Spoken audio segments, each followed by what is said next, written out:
আসসালামুয়ালাইকুম, সবাই কেমন আছেন? আশা করছি যে যেখানে আছেন ভালো আছেন। আমি আজকে আপনাদের তৈরি করে দেখাবো গরমের মন ঠান্ডা করার মতো একটা রেসিপি, আর খুবই স্বাস্থ্যসম্মত। সেটা হচ্ছে বেলের শরবত।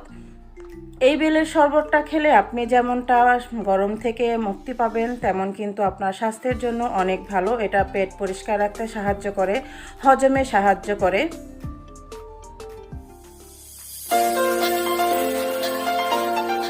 এখানে দেখতে পাচ্ছেন বেল, এটা গাছ পাকা বেল। বেলের শরবতটা কিন্তু অনেক ভালো খাওয়া স্বাস্থ্যের জন্য, আমরা সবাই জানি। আর সেটা যদি গরমের দিনে হয় তাহলে তার কোনো কথাই হয় না। ফ্রিজে রেখে খেতে পারেন, বরফ দিয়ে খেতে পারেন, আবার ফ্রিজে রাখা ছাড়াও আপনারা খেতে পারবেন যাদের ঠান্ডার সমস্যা আছে। দেখতে পাচ্ছেন আমার বেলটা কিন্তু অনেক সুন্দর, এটা গাছ পাকা, ভেতরটা কিন্তু অনেক সুন্দর। তো আমি বেলের ভিতর থেকে আমি শাঁসগুলো সব বের করে নিব। একটা মিক্সিং বল নিয়ে নিলাম, আর একটা চামচের সাহায্যে কিন্তু আমি বেলের ভেতর থেকে শাঁসগুলো বের করে নিচ্ছি। অনেকেই কি করে, প্রথমে এই ব্লেন্ডারে দিয়ে এটা ব্লেন্ড করে ফেলে। এই কাজটা কখনোই করতে যাবেন না, কারণ বেলের ভিতরে কিন্তু অনেক বিচি থাকে। যখন ব্লেন্ডারে দেওয়া হয় তখন বিচিগুলো কিন্তু ব্লেন্ড হয়ে যায়, আর যার কারণে বেলের শরবতটা কিন্তু একটু তেতো লাগে। তো আমি আগে হাত দিয়ে এটাকে কষলে আমি বীজগুলো আর ভিতরে যে একটা শিকড়ের মতো থাকে সেগুলো আমি আলাদা করে ছেঁকে নিব, তারপরেই আমি কিন্তু ব্লেন্ডারে যাব। আর এছাড়া শুধু হাত দিয়েও করা যেতে পারে, কিন্তু আমি যেহেতু আজকে খেজুরের গুড় দিয়ে বেলের শরবতটা করছি, সেজন্য আমি ব্লেন্ডারে দিয়ে আমি ভালো মতো মিক্স করব। তো এখানে আমার সবগুলো কিন্তু আঁশ কুড়িয়ে নেওয়া হয়ে গেছে। এখানে আমি এখন অল্প পানি দিয়ে নিব। পানি দিয়ে এটাকে হাত দিয়ে কষলাতে হবে। হাত দিয়ে কষলে ভিতর থেকে বিচিটা আলাদা করে নিব।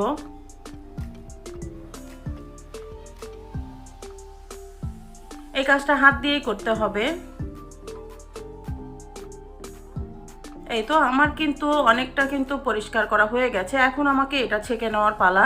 আর একটা মিক্সিং বল নিয়ে নিলাম, আর দিব একটা ছাঁকনি। আমি এখন যে মিশ্রণটা হাত দিয়ে কষলে নিয়েছি সেটা কিন্তু এই ছাঁকনির উপরে ঢেলে দিব। তাতে করে কিন্তু সব মসৃণ যে পাল্পটা বের হবে সেটা কিন্তু নিচে পড়ে যাবে, আর উপরে সব ময়লাগুলো থাকবে, যেমন বিচি আরও কিছু আঁশের মতো থাকে সেগুলো।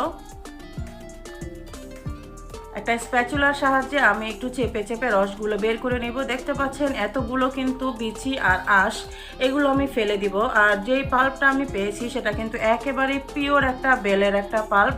এর ভেতরে কিন্তু কোনো রকম বিচি আঁশ কিছুই নেই। এটা আপনি খেতেও কিন্তু ভীষণ ভালো লাগবে, দাঁতে লাগবে না, মুখে লাগবে না, অনেক সুন্দর। তো এইখানে আমি এখন গুড়টা মিক্স করব। দেখতে পাচ্ছেন ঘনটা আপনারা আপনাদের ইচ্ছে মতো খাবেন। অনেকে ঘন পছন্দ করেন, অনেকে পাতলা পছন্দ করেন। তো আমি একটা ব্লেন্ডার নিয়ে নিলাম, নিয়ে আমি সেই শরবতটা দিয়ে দিলাম, মানে আমি বেলের যে পাল্পটা পেয়েছি সেটা দিয়ে দিলাম। আর দিব এখানে খেজুরের গুড়, কারণ খেজুরের গুড়টা দিয়ে শরবতটা করলে এটা বেশি স্বাস্থ্যসম্মত হয়। এখানে খেজুরের গুড়টা আমি গ্রেট করে নিয়েছি। যেহেতু ব্লেন্ডারে দিব সেহেতু গ্রেট করে নিলেই হবে। ব্লেন্ডারে দিলে তো এমনিতেই সেটা একেবারেই গলে যাবে। আপনারা এটা চুলোতে হাঁড়িতে দিয়ে গলিয়েও নিতে পারেন, যেমনটা ইচ্ছে।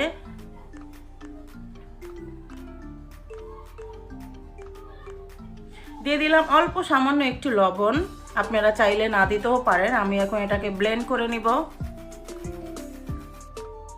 ব্লেন্ড করার পরে আপনারা চাইলে পানি মিক্স করতে পারেন। আর মিষ্টিটা আপনাদের যার যার রুচির উপরে নির্ভর করে, যে যেমনটা মিষ্টি পছন্দ করেন। আর লাস্টে আপনারা বরফ দিয়ে পরিবেশন করতে পারেন। যেহেতু এখন গরমের দিন, প্রচুর গরম লাগে, তো দুপুরবেলা যদি এরকম ঠান্ডা ঠান্ডা একটা শরবত পাওয়া যায়, বিশেষ করে যখন প্রিয়জনরা বাহিরে থেকে পরিশ্রম করে বাসায় আসে, তখন যদি এরকম ঠান্ডা ঠান্ডা এক গ্লাস শরবত, তাও আবার স্বাস্থ্যসম্মত শরবত দেওয়া যায়, তাহলে তো কোনো কথাই নেই, তাই না? প্রিয়জন তো অনেক বেশি খুশি হয়ে যাবে। তা আমি যেভাবে তৈরি করে দেখালাম, খুবই ঝটপটভাবে দুটো মাত্র উপকরণ দিয়ে এইভাবে আপনারা ট্রাই করে দেখবেন। আশা করছি অনেক বেশি ভালো লাগবে। আর একেবারে ইজি ওয়েতে কিন্তু আমি তৈরি করে দেখিয়েছি, একেবারেই ঝামেলা ছাড়া। আর বেশি করে বরফ দিয়ে আসলে পরিবেশন করলে কিন্তু অনেক বেশি ভালো লাগে, একদিকে ঠান্ডাটাও লাগে, দেখতেও সুন্দর লাগে। তো তৈরি হয়ে গেল আমার ঠান্ডা ঠান্ডা বেলের শরবত। কেমন লাগলো আশা করি কমেন্টস করে জানাবেন। আর শুরু থেকে এই পর্যন্ত যারা যারা আমার পাশে আছেন সবাইকে আমার অসংখ্য ধন্যবাদ। আর যারা এখনও আমার চ্যানেলটিকে সাবস্ক্রাইব করেননি তারা প্লিজ প্লিজ প্লিজ আমার চ্যানেলটিকে সাবস্ক্রাইব করে দিবেন। আর সাবস্ক্রাইব করার পরে পাশে থাকা ছোট্ট বেল আইকনটি অবশ্যই প্রেস করে দিবেন। এতে করে যখনই আমি নতুন কোনো রেসিপি শেয়ার করব তার নোটিফিকেশন চলে যাবে আপনার কাছে। আপনি যখন ইচ্ছে তখন কিন্তু আমার রেসিপিগুলো দেখে নিতে পারেন।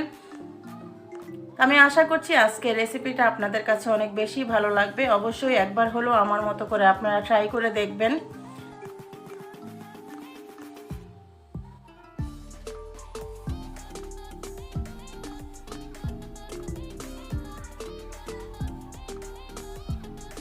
এই তো আজকের রেসিপিটা আমার আপনাদের সাথে শেয়ার করা হয়ে গেল। সবাই আশা করছি অনেক বেশি ভালো লাগবে। সবাই ভালো থাকবেন, সুস্থ থাকবেন। আল্লাহ হাফেজ।